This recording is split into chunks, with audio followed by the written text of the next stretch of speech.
Oi. Bom dia. Não? A gente está estudando aqui o capítulo 33 do resumo Código de Leis Judaica. A gente está falando sobre um assunto muito interessante, que são as proibições que, devidas, determinadas coisas que a gente faz que trazem perigo para a nossa vida. Então, tem alguns tipos de perigos que são óbvios, que nem a gente falou, a pessoa atravessar um rio que está com a corrente forte, entrar na praia, não traz aqui, quando tem a bandeira vermelha.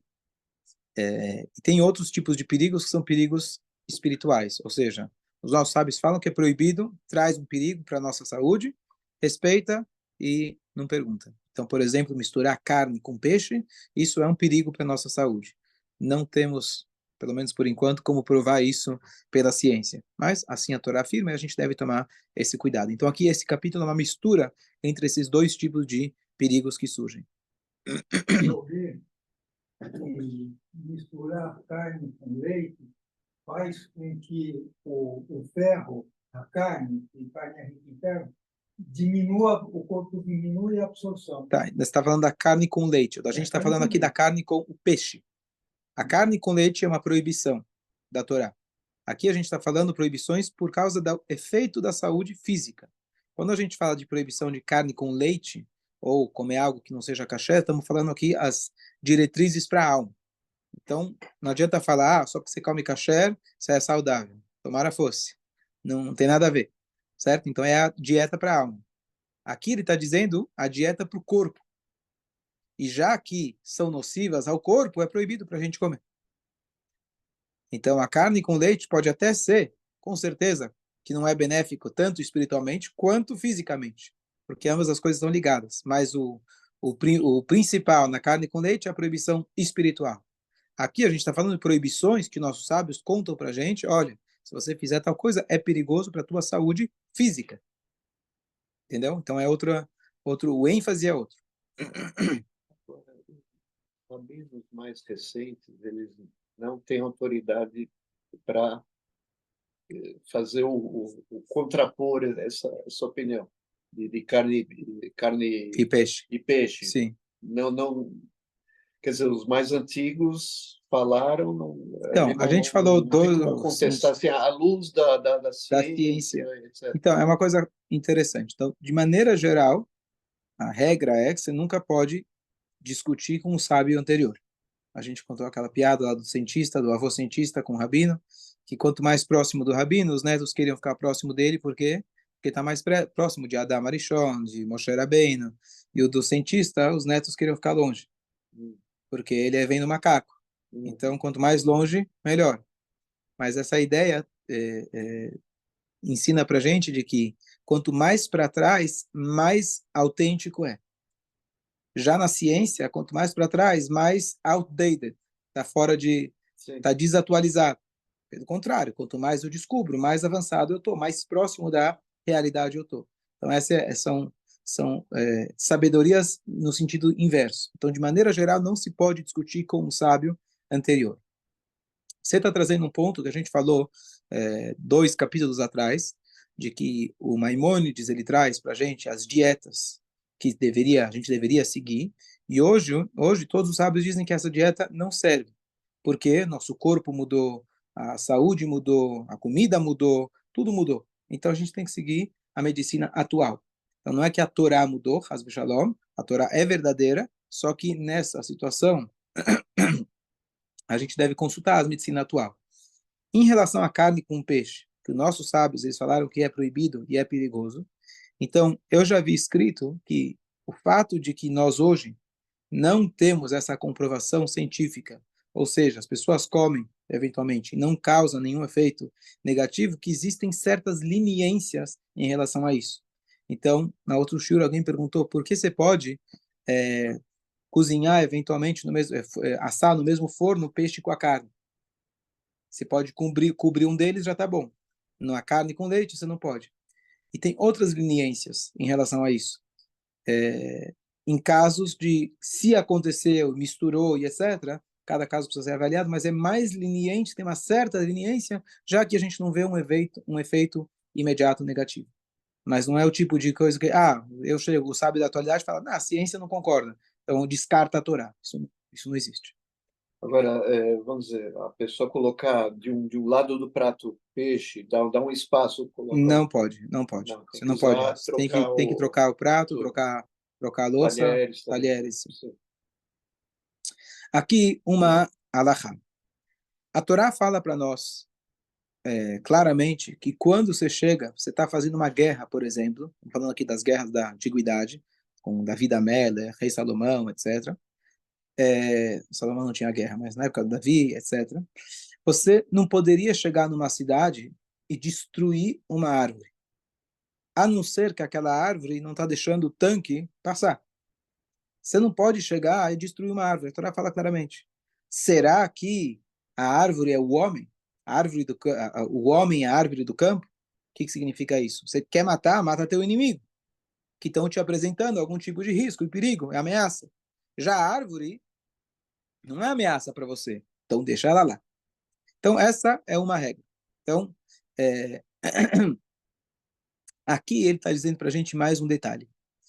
Você cortar uma árvore frutífera traz um perigo para você. E você não tem como provar isso pela ciência. O que tem a ver uma coisa com a outra? Aqui é uma coisa espiritual, mas que traz um perigo físico. É um dano físico, diferente da carne com leite. A carne com leite a pessoa come, o dano é espiritual. Ele tem que fazer a chuva e etc. Aqui está te dizendo, olha, não corta, se você cortar, isso traz um perigo para a pessoa. Então, eu já tive aqui numa situação, uma pessoa me perguntou, ele falou, ele tem no escritório dele, é uma casa, e lá tem uma árvore de frutinhas, não é nenhuma fruta que a gente coma, mas é uma fruta, é comestível, e um monte de pássaros todos os dias vão lá, comem as frutas, fazem uma bagunça, deixam as frutas no chão, eles não limpam depois aquilo que eles fazem, etc. Não foram educados dessa maneira e está atrapalhando. E ele queria saber se ele pode cortar. Eu falei, primeiro você precisa ver com a prefeitura, né? Aí você dá a entrada, daqui uns 50 anos, você vai conseguir talvez autorização para remover e plantar em outro lugar. Mas, tirando essa questão, eu fui consultar e isso não é motivo suficiente para ele cortar essa árvore. Se fosse apenas pela questão bíblica, olha, você não pode cortar a árvore, mas espera aí, porque ela está te trazendo frutos. Mas se ela está te trazendo mais danos do que frutos, você poderia cortar. Se eu preciso construir uma casa, é mais importante do que a árvore. Mas uma árvore frutífera, eu tenho, além disso, eu tenho um perigo também. Agora, Então, transplantar, sim. às vezes, eu não sei se transplantar resolveria.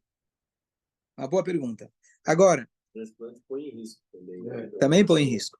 Mas Sim, não sabe não se é vai toda pegar. árvore, não é toda árvore que você vai conseguir transplantar. Se ela é jovem, talvez, mas se ela já está capenga, e então tem formas de fazer isso. Aqui ele dá uma dica, não é para fazer sozinho, mas só para você ter uma ideia. Até isso você precisa perguntar para um rabino. É uma coisa complexa. Então ele fala, tem uma maneira de você eventualmente dar essa árvore para um não judeu e aí, depois disso já está permitido para você cortar e assim por diante. Não que você vai colocar ele em perigo, é um perigo para nós. Então você dando para ele não vai ter esse perigo e aí você tem uma maneira de fazer. Mas tem que se consultar porque não é simples se você chegar e cortar uma árvore frutífera.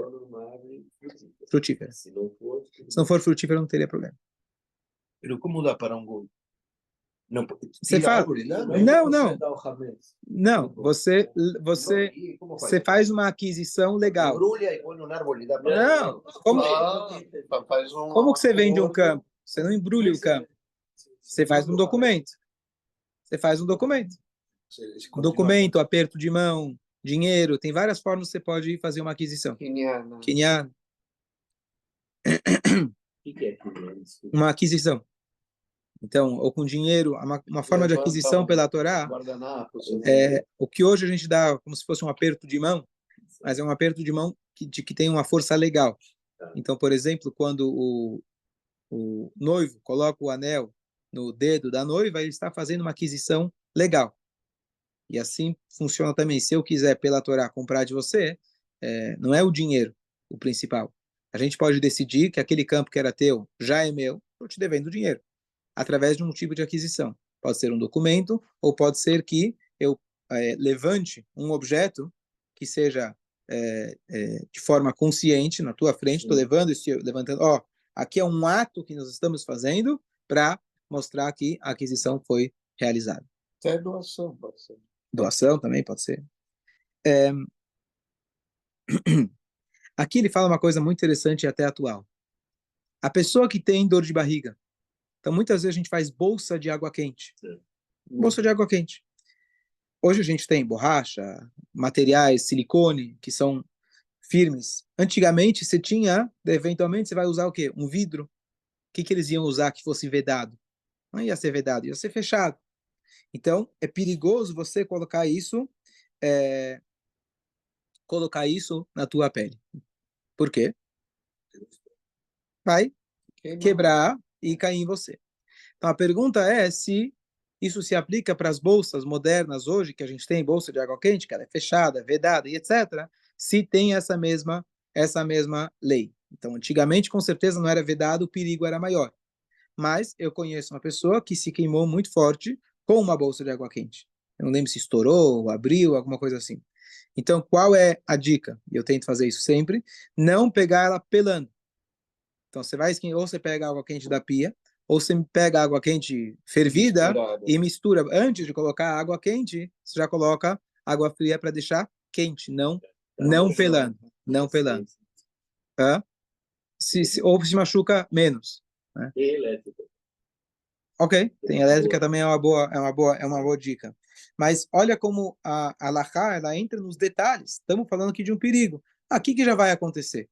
Vai se queimar um pouquinho? Quem pensou nisso? A halakha pensou nisso. Como a gente realmente... mas eu não vou me queimar. Não vai acontecer comigo. Não te perguntei. A Torá está te falando, é proibido. É proibido. Não tem. Você não pode fazer. Aqui ele traz um outro detalhe, que você não jogue no seu corpo água muito quente. E hoje a gente tem isso no banho, às vezes a gente tem, depende, elétrico ou caldeira, cada um no seu ou aquecedor, a água chega a ser pelando literalmente. Então tomar esse cuidado. Com certeza aqui alguém já se queimou aqui no banho. Então tomar o cuidado para que a água não seja quente demais. Mesmo que você aguenta aquela temperatura, hoje a gente sabe, isso vai cair a pressão, pode realmente fazer um mal para a pele, assim por diante. Eu sei que quem tem alergia na pele não pode tomar banho muito longo, não pode ser muito quente. Então, a halakha já prevê tudo isso para a gente tomar cuidado com a nossa saúde. A orientação é ligar fria e depois ir com a quente devagarinho. Isso. Inclusive, tem lugares que estoura. Se você ligar só a quente, às vezes estoura lá, não sei exatamente o que, mas estoura. Eu tinha mencionado antes, aqui eu cheguei na halakha, que a gente passar num rio com a água corrente, acima, estava na dúvida se era o joelho ou a cintura, que ele fala cintura. Então, até a cintura, tudo bem. Acima da cintura, isso já é perigoso, certo? Então, a gente pode aplicar essa mesma ideia em várias áreas da nossa vida. Eu falei da praia, que hoje é uma coisa mais comum. Você chega na praia, tem aquela bandeira vermelha? É vermelha a bandeira? Quando está vermelha, não, mas eu sei nadar. Não, mas eu vou ficar só no rasinho. Correnteza. A Torá te proíbe. A Torá te proíbe. Não, mas eu não estou preocupado. A vida não é sua. A vida é um penhor que Deus deu para você cuidar. Não, mas eu me arrisco, eu gosto, é legal. Qualquer coisa, deixei uma herança boa para as pessoas. Não tem isso. É proibido. A vida não é tua para você brincar com ela. A Torá te dá uma obrigação, uma ordem que você tem que cuidar da sua vida. E esse na verdade, é o ponto fundamental dessas halachot. Você entender que a vida não é sua.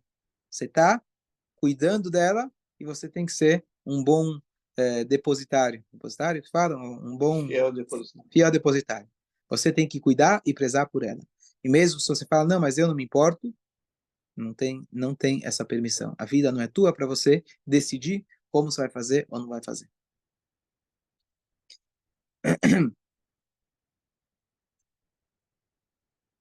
Vale a pena lembrar, a gente está agora nessas 3 semanas que justamente a gente tem que evitar coisas perigosas. Então, se uma pessoa tem uma cirurgia, tentar não marcar especialmente para os 9 dias.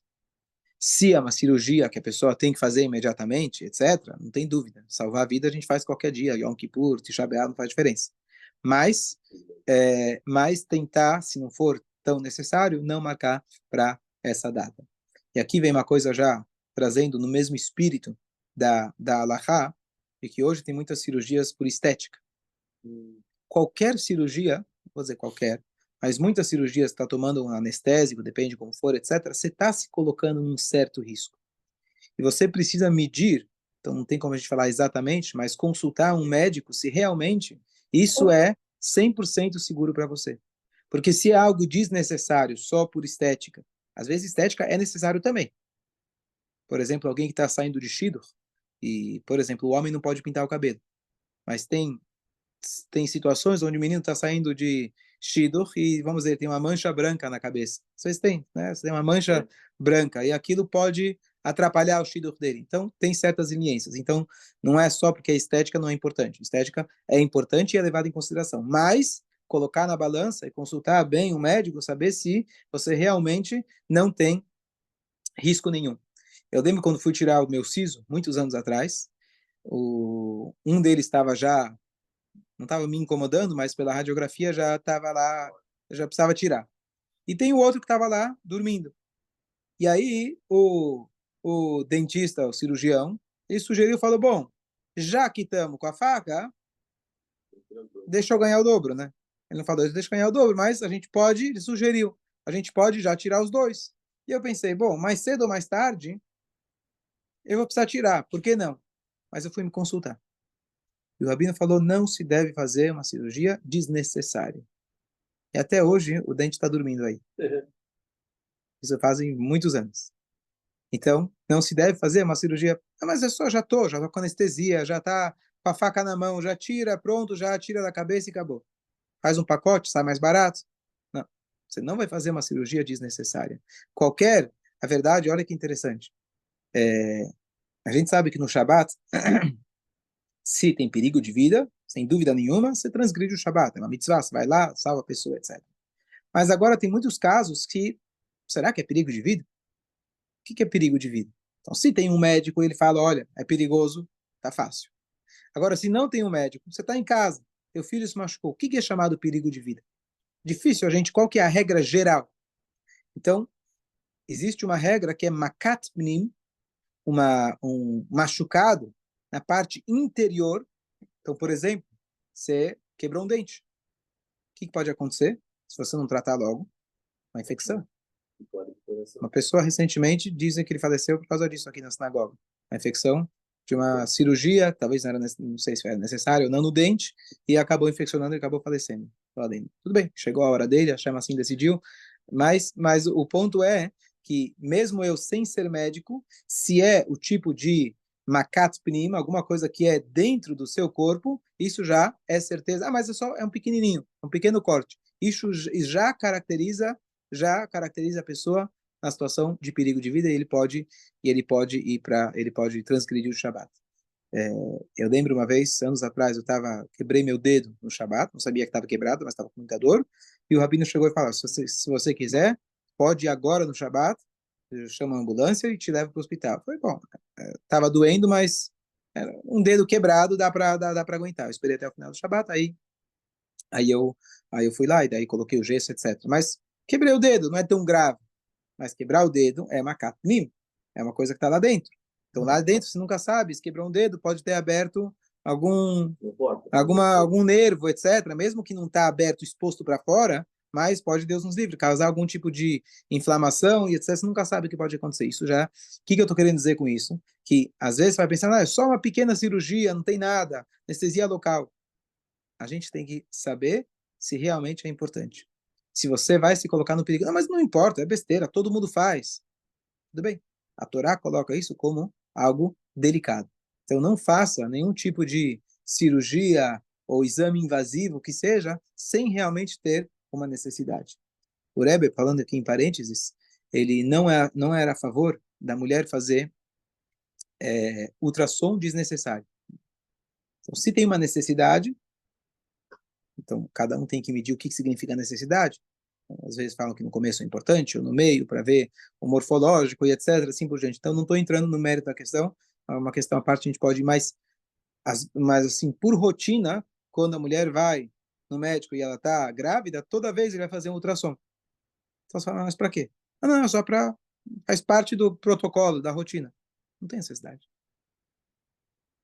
Então, mesmo um ultrassom, eu não sei dizer se realmente, né, é invasivo no sentido que está emitindo algum tipo de, não é igual um raio-x, etc. Mas alguma coisa tem, porque o Rebbe, além de rabino, era cientista também. Então, para a gente ter uma ideia de que como qualquer exame, qualquer coisa que seja minimamente invasivo e desnecessário, principalmente, você pensar duas vezes e, eventualmente, até se consultar se realmente é importante. Ese doctor que falleció, Sim. dicen que falleció porque no tomó antibiótico. Ok. Estaba infeccionado y él... Mas ele sabia, acabou não tomando? Acabó, él era cabeza dura. Uhum. El odontólogo falou, te dou antibiótico aqui. Não, não quero. Eu vou tomar em casa. Não tomo. Você me lembra uma história importante que a gente está falando de cuidar com a saúde, mas Rabbi Israel Salanter, que é o fundador do movimento de Mussar, que é da ética e é um movimento da ética judaica que fala livros que admoestam a pessoa sobre Lashon Hara e sobre o nosso crescimento espiritual, etc. Então, ele uma vez chegaram para ele e falaram, olha que triste, fulano de tal, um Yehudi, acabou falecendo. Como que ele faleceu? Ele falou de fome. Era uma pessoa muito rica, perdeu o que tinha e ele acabou, Deus nos livre, falecendo de fome. O rabino respondeu, ele não morreu de fome. Ele morreu de cabeça dura. Porque não faltou oportunidade, não faltou gente que ofereceu para ele. Então, é mais comum uma pessoa morrer de cabeça dura do que morrer de fome.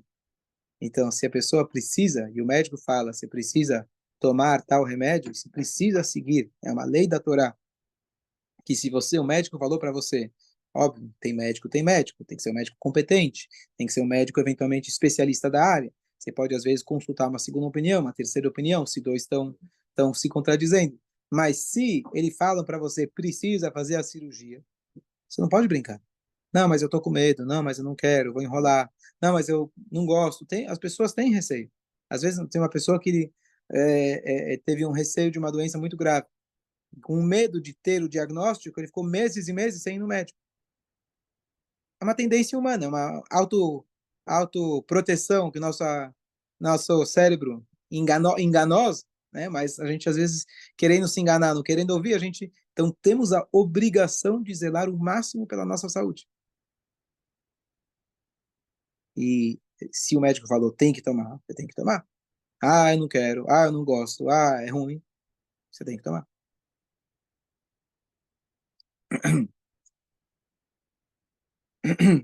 É proibido, agora mudando um pouco do tema físico, indo mais para o tema emocional e espiritual, um perigo que a gente pode causar para outra pessoa é você fazer um tipo de maldição ou xingamento.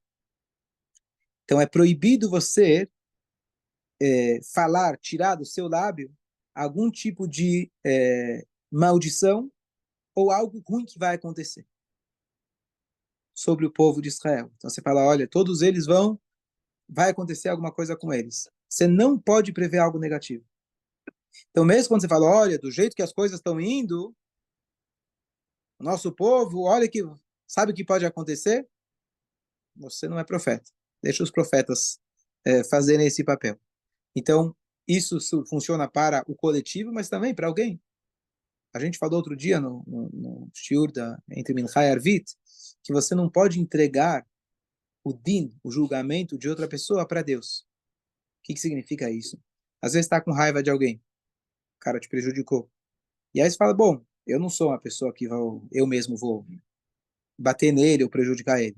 Mas eu vou rezar para Deus, sou um cara religioso, eu vou rezar para Deus tomar as rédeas. Proibido. Uma providência. É proibido.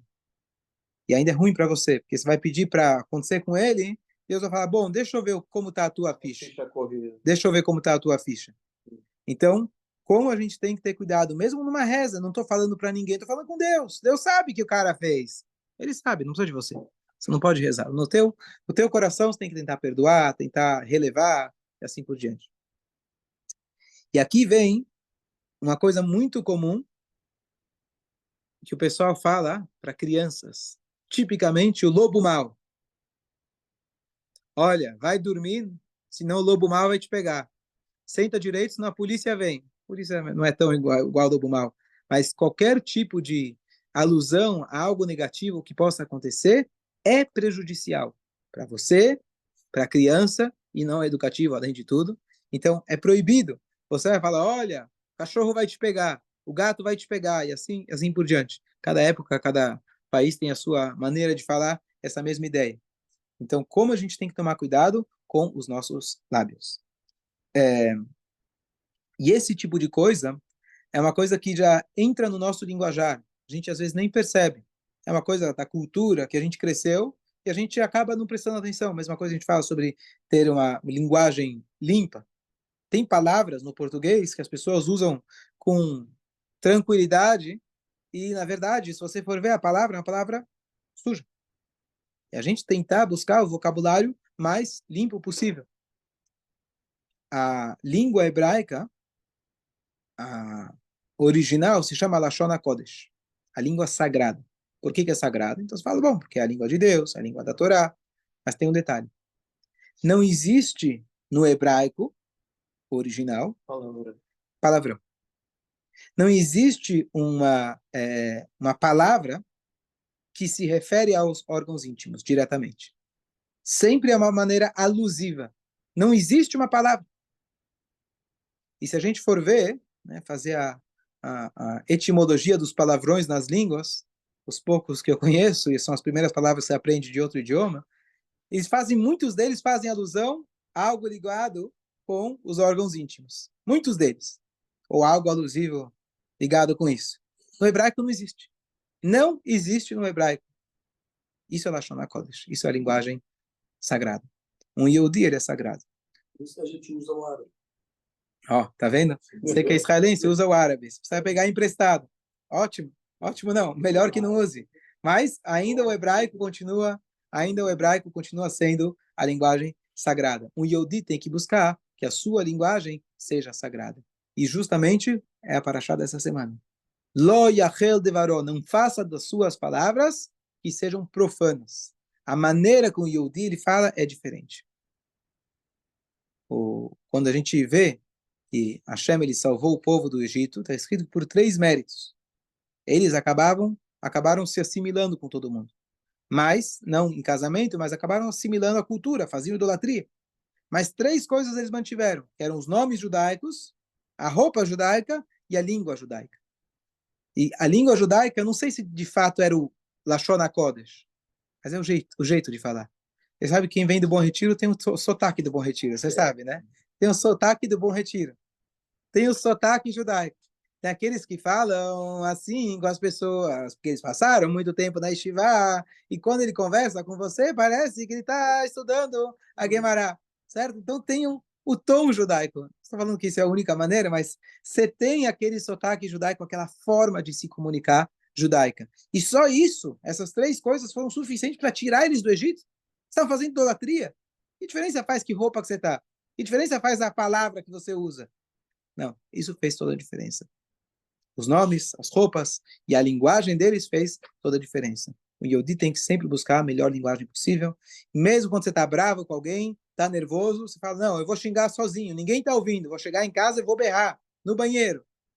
As tuas palavras, mais do que tudo, afetam a você.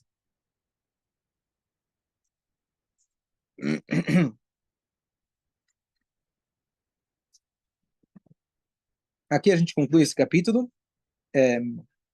Esse capítulo, como as alachot em geral, eles trazem para a gente o espírito do pensamento. Qual que é o espírito do pensamento daqui? A vida não é tua, você tem que prezar por ela. Qualquer coisa que vai trazer algum tipo de mal para a tua saúde física, isso é proibido. E a gente tem que tomar bastante esse cuidado.